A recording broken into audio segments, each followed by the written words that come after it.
G'day, looking here at Red Hot Chili Peppers album Californication, 1999.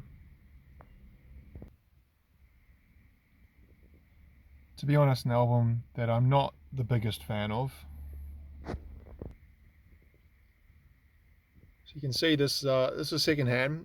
This was originally bought at a music store we called ECM for $30. So this would be 1999, 2000-ish. This was originally bought $30 back then. What's with inflation? That would be close to, actually I don't know, 40, more than that maybe. 20, 24, 25 years ago. And this is also a bonus disc edition. So it's got two discs. It's got the disc one, the album, and then this disc two. So what does it say? It says, it doesn't say anything. Oh, it's got the bonus tracks: Gong Ni, non-LP track, How Strong, and instrumental number 2. So it's just 3 random songs. I've never heard any of those, and I haven't played this. I've owned this. I bought this about a year ago. I've never listened to the bonus track yet. Oh, does it come out and look? Stupid. We talked about that before, how useless these double disc holder teeth are, that they just don't do what they're supposed to do. So if you were a fan of the Chili Peppers in the 90s, then you probably got your own feeling about this album. So I remember when Blood Sugar Sex Magic came out. I was really young then. I was still like a kid.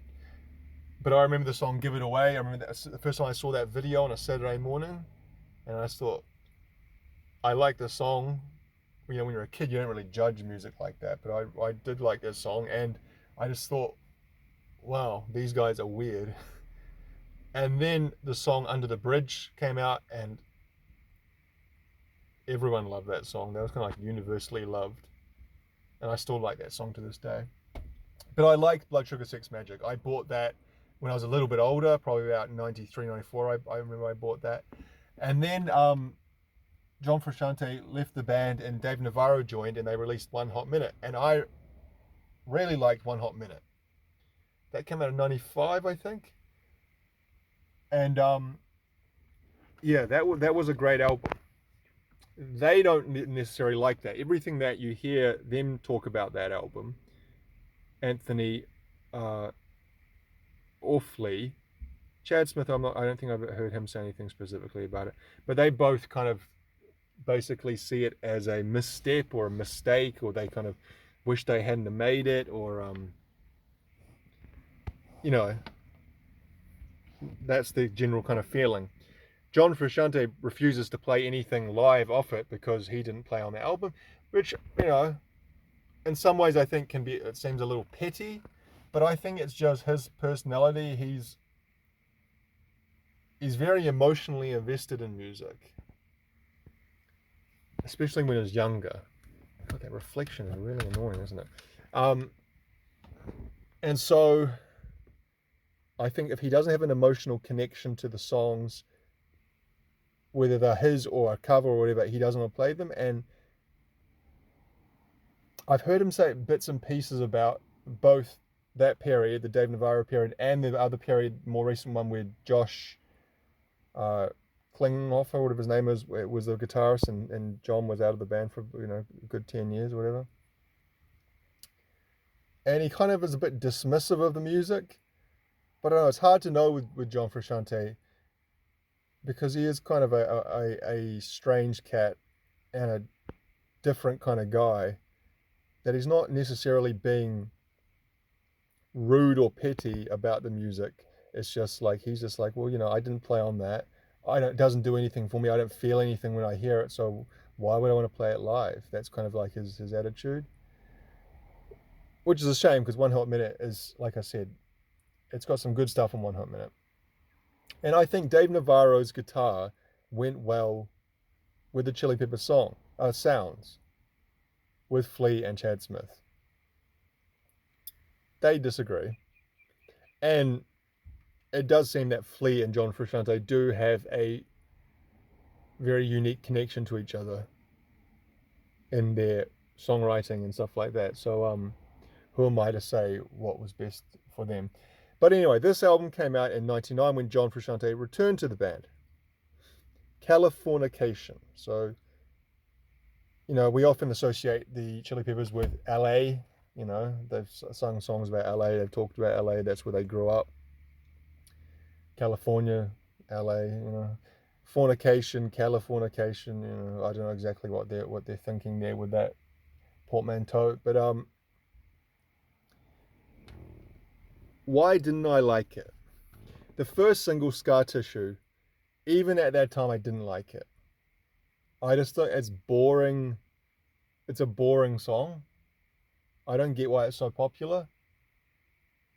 So I read something very recently, and this wasn't by a professional music journalist or anything. It was just someone commenting on, I think on Twitter or something, and he said, Scar Tissue sounds like the sound of heroin. Like Pages just like, I don't care, whatever. The feeling that you have when you take heroin. Not that I've ever taken heroin, but in song form. I don't know if that's accurate or not, but then there are other singles, Around the World, Other Side. Was there anything else they did on this one? Road Trippin', I think they did as a later one. Oh, and Californication itself. Yeah, that's right. Californication, the single. None of those really did. Other Side, that I think that's okay. And at the time I thought it was okay. The other ones, yeah, they didn't do anything for me. I don't know. I don't know why I don't connect with the songs, with the music on this album, but I just don't. The song that I do like from this is the one that starts with. I'm trying to look at it, see. Oh, Parallel Universe, the second one. Starts off with a bass. Yeah, that's a good song. Easily Porcelain. I remember I had an ex-girlfriend who liked that song, Porcelain. Emmett Remus, Summertime Backwards. I don't like that song. I like Dirt, don't like that. This felt God save you. People say, yeah, so really, I go through that. The only song that I look at that and I think, I'd listen to that. Parallel Universe. Now, I'd add extra to that as to another reason why I don't like it is that it was played to hell here in New Zealand. It did very well all around the world, didn't it? I mean, as in many markets, it was a very successful album, but it must have done really well here because you could not turn on the radio, the TV, walk into a shop without hearing some song off this album. Add to that, it seemed like all the people I was hanging around at that time, friends and whatnot, they loved this album, so they played the shit out of it as well. I remember the year the millennium, when we had, going from December 31st, 1999 to January 1st, 2000, if you're as old as I am, you probably remember that. It was kind of a big thing, big celebrations around the world. Well, me and my friend group, I think it was at 10 or 20, closer to 20 people, we went camping, which is a New Zealand summer thing to do. In summer, usually go to a beach town and camp for a week or so. Well, that's what we did for the millennium. We went camping up at this place in the far north of New Zealand. Quite an isolated little place. And my overwhelming memory of that time is this goddamn album. It was just played and played. You couldn't escape it. Then the Big Day Out Music Festival, which is was this summer event that happened almost every year during the 90s and 2000s, was in about 2 weeks after the millennium, so mid January, and the Chili Peppers headlined that, so they were on that. So it was just everywhere around that period of the year 2000, the new millennium, was these guys in this album. Incidentally, Nine Inch Nails also played that and blew the Chili Peppers off the stage, in my opinion. But anyway, so yeah, I kind of associate it excuse me, both with the music that I don't like, and I think the step down from One Hot Minute, and I'm sure most people would disagree. Disagree with me. Most people far preferred John Frusciante's guitar work with the Chili Peppers than Dave Navarro's. And this sold boatloads upon boatloads upon boatloads of albums. So it's popular for a reason. But I associate it with, my distaste for the music, and kind of the end of my any kind of fandom of the Chili Peppers. I never really listened to anything after this. The only couple of songs I've liked after, I've heard just incidentally, like Can't Stop was okay, and Fortune Faded was okay. But a lot of the other stuff I heard from Stadium Arcadium, and I just thought was boring. That's kind of, that I've just found with the Chili Peppers. It's not like offensively bad or anything, it's just boring. Then, like I said, it was oversaturated, and it was a time in my life I was maybe a little bit unhappy, and I was kind of moving away from certain things and certain people, and maybe that's another reason why I don't like this. Then I also heard the story that Anthony Kiedis was in a beef with Mike Patton from Faith No More, also Mr. Bungle at the time, and Kiedis had, first of all, Mr. Bungle had an album called California that came out very similar time as this in 1999. Apparently Warner Brothers blocked their release of that album for a while so that it didn't clash with the Chili Peppers. Then Kiedis got Mr. Bungle thrown off some festival bills in Europe and down here in Australasia. And that always rubbed me the wrong way, because I would have loved to see Mr. Bungle during that period, the California period.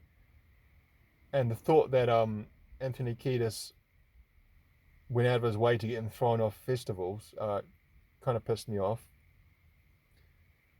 So yeah, I guess there's not really much else to say. I was a big Red Hot Chili Peppers fan in my youth, but only for 2 albums. I guess I like Mother's Milk as well. So let's say Mother's Milk. The other ones earlier than that, Uplifting, Mofo Party and stuff like that, too funk for me.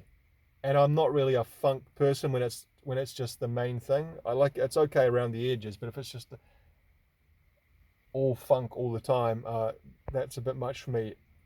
Mother's Milk, Blood Sugar Sex Magic, One Hot Minute, 3 great albums. But from Californication onwards, I tapped out. I did read Kiedis's biography, Scar Tissue, which you get about halfway through that and you just realize it's the same thing. A lot of those, it's not just him, it's a lot of those musician biographies. You get it's like this pattern where it's just like, especially guys who got addiction problems. It's just a cycle of addiction recovery, and it becomes a bit samey in the book. Not that their life was there to entertain me, but just from a literary standpoint, the books become a bit boring.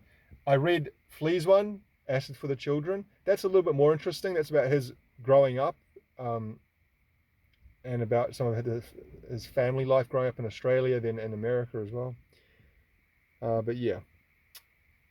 And just to finish off, if you want something to laugh at, there's a funny video on YouTube of Chad Smith with Ginger Baker from Cream, and Ginger Baker gets angry at Chad Smith. Type in Ginger Baker angry Chad Smith. It's only about a 30-second video, but it's quite funny. Anyway, we'll leave it there. Thanks for watching.